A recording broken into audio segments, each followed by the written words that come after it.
January the 23rd, Genesis 46:1 through 47:31. So Israel set out with all his possessions and came to Beersheba and offered sacrifices there to the God of his father Isaac. During the night God spoke to him in a vision. "Jacob, Jacob," he called. Yes? "I am God," the voice replied, "the God of your father. Don't be afraid to go down to Egypt, for I will see to it that you become a great nation there. And I will go down with you into Egypt, and I will bring your descendants back again. But you shall die in Egypt, with Joseph at your side." So Jacob left Beersheba, and his sons brought him to Egypt, along with their little ones and their wives, in the wagons Pharaoh had provided for them. They brought their livestock too, and all their belongings accumulated in the land of Canaan, and came to Egypt. Jacob and all his children, sons and daughters, grandsons and granddaughters, all his loved ones. Here are the names of his sons and grandchildren who went with him into Egypt. Reuben, his oldest son. Reuben's sons Hanok, Palu, Hezron, and Carmi.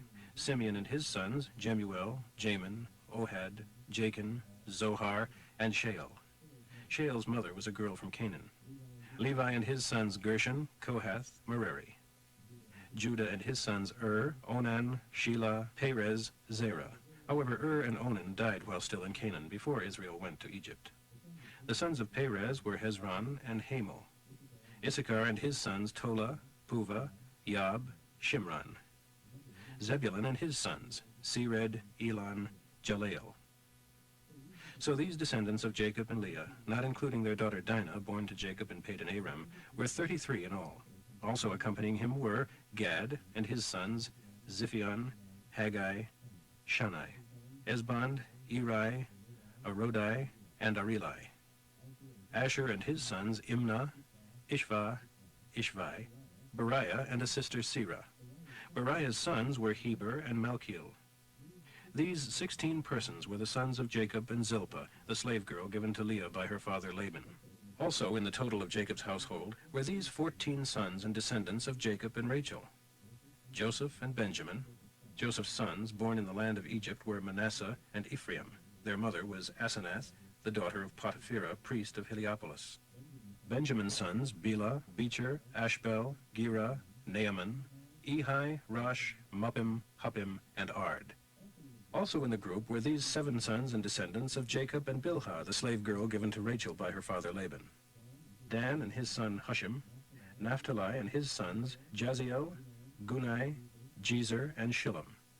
So the total number of those going to Egypt, of his own descendants, not counting the wives of Jacob's sons, was 66. With Joseph's 2 sons included, this total of Jacob's household there in Egypt totaled 70. Jacob sent Judah on ahead to tell Joseph that they were on the way, and would soon arrive in Goshen, which they did.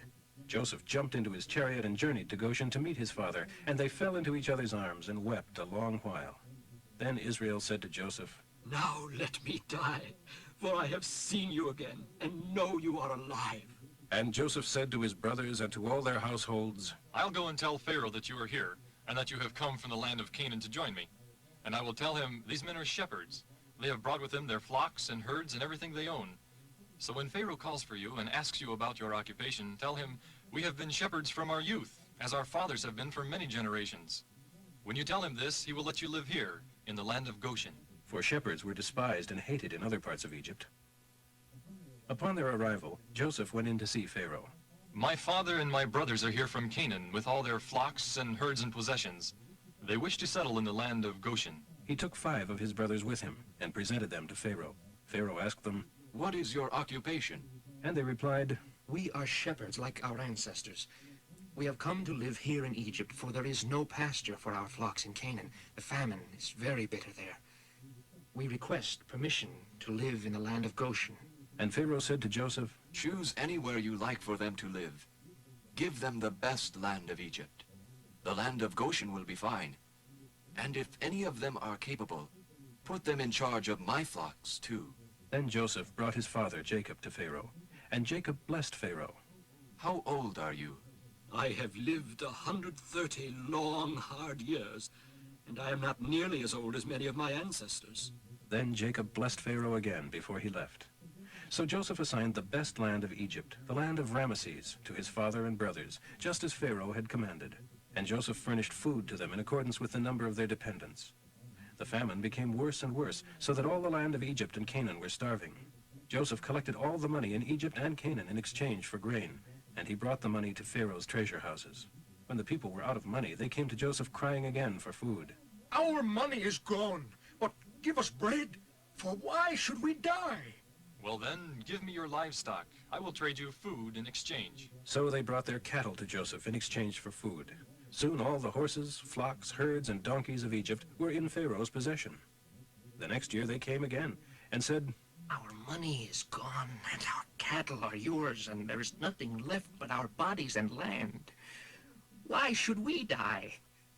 Buy us and our land, and we will be serfs to Pharaoh. We will trade ourselves for food. Then we will live, and the land won't be abandoned. So Joseph bought all the land of Egypt for Pharaoh. All the Egyptians sold him their fields because the famine was so severe, and the land became Pharaoh's. Thus all the people of Egypt became Pharaoh's serfs.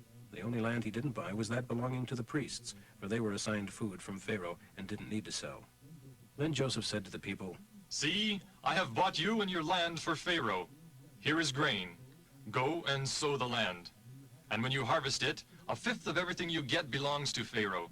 Keep 4 parts for yourselves to be used for next year's seed, and as food for yourselves and for your households and little ones. You have saved our lives. We will gladly be the serfs of Pharaoh.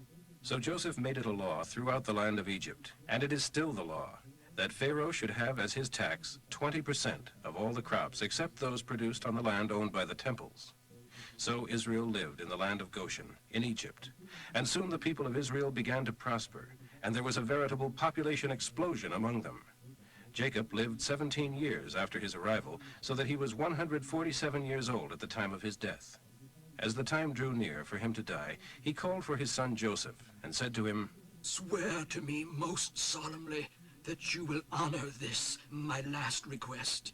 Do not bury me in Egypt, but when I am dead, take me out of Egypt and bury me beside my ancestors.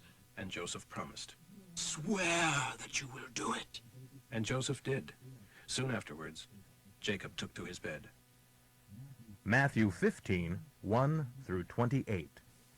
Some Pharisees and other Jewish leaders now arrived from Jerusalem to interview Jesus. Why do your disciples disobey the ancient Jewish traditions? For they ignore our ritual of ceremonial hand-washing before they eat. He replied, And why do your traditions violate the direct commandments of God?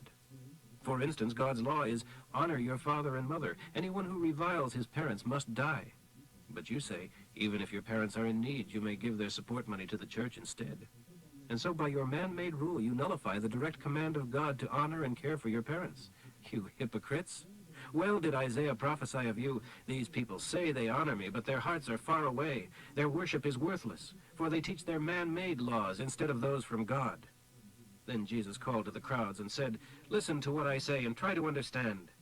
You aren't made unholy by eating non-kosher food. It is what you say and think that makes you unclean. Then the disciples came and told him, You offended the Pharisees by that remark. Jesus replied, Every plant not planted by my Father shall be rooted up, so ignore them. They are blind guides leading the blind, and both will fall into a ditch. Then Peter asked Jesus to explain what he meant when he said that people are not defiled by non-kosher food. Don't you understand, Jesus asked him. Don't you see that anything you eat passes through the digestive tract and out again? But evil words come from an evil heart and defile the man who says them. For from the heart come evil thoughts, murder, adultery, fornication, theft, lying, and slander. These are what defile. But there is no spiritual defilement from eating without first going through the ritual of ceremonial hand-washing. Jesus then left that part of the country and walked the 50 miles to Tyre and Sidon. A woman from Canaan who was living there came to him pleading, Have mercy on me, O Lord, King David's son, for my daughter has a demon within her, and it torments her constantly. But Jesus gave her no reply, not even a word. Then his disciples urged him to send her away. Tell her to get going, for she's bothering us with all her begging. Then he said to the woman, I was sent to help the Jews, not the Gentiles. But she came and worshipped him and pled again. Sir, help me. It doesn't seem right to take bread from the children and throw it to the dogs, he said. Yes, it is, for even the puppies beneath the table are permitted to eat the crumbs that fall. Woman, Jesus told her, your faith is large, and your request is granted. And her daughter was healed right then. Psalm 19, 1 through 14. The heavens are telling the glory of God. They are a marvelous display of his craftsmanship. Day and night they keep on telling about God. Without a sound or word, silent in the skies, their message reaches out to all the world. The sun lives in the heavens where God placed it, and moves out across the skies as radiant as a bridegroom going to his wedding, or as joyous as an athlete looking forward to a race. The sun crosses the heavens from end to end, and nothing can hide from its heat. God's laws are perfect. They protect us, make us wise, and give us joy and light. God's laws are pure, eternal, just.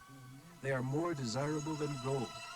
They are sweeter than honey dripping from a honeycomb. For they warn us away from harm and give success to those who obey them. But how can I ever know what sins are lurking in my heart? Cleanse me from these hidden faults, and keep me from deliberate wrongs. Help me to stop doing them. Only then can I be free of guilt and innocent of some great crime. May my spoken words and unspoken thoughts be pleasing even to you, O Lord, my rock and my Redeemer.